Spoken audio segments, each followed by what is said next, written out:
Rauði krossinn á hlutverk í almannavarna ástandi. Hlutverk okkar á flugslysaæfingum er að vera inn á söfnunarsvæði slasaðra og ef opna þarf söfnunarsvæði aðstandenda.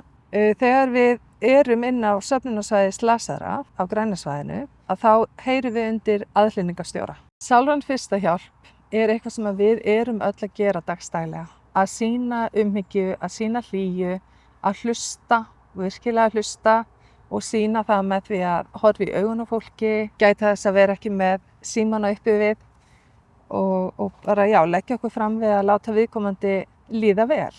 Oft á tíðum er mesta hjálpin bara að aðstoða einhvern sem kannski hefur týnt gleraugunum sínum eða vantar lyfin sín og svo getum við sagt að þá myndum við seinna setjast niður og fara þá yfir svona hver helstu viðbrögð okkar andlega og líkamlega eru í kjölfar áfalls.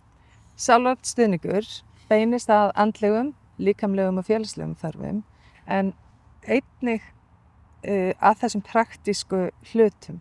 Segjum sem svo að það hafi fallið skriða og viðkomandi þarf föt eða hann þarf lyfin sín eða hefur týnt gleraugunum sínum og þá er sálrænni stuðningurinn að finna út úr þessum verkefnum. Svo aftur seinna getum við sest niður og farið yfir með fólki við hverju það má búast í kjölfar slíkra áfalla. Sálrænn stuðningur snýst fyrst og fremst að normalisera, að veita fólki öryggi í eigin skinni, að það viti að magaverkurinn eða ógleðin og höfuðverkurinn eru fullkomlega eðlileg í þessum óeðlilegu aðstæðum. Að veita sálrænan stuðning, að veita sálræna fyrstu hjálp, þá erum við að gera okkar besta til að koma í veg fyrir að fólk þrói með sér andlega vanlíðan seinna meir, eins og áfallastreituröskun.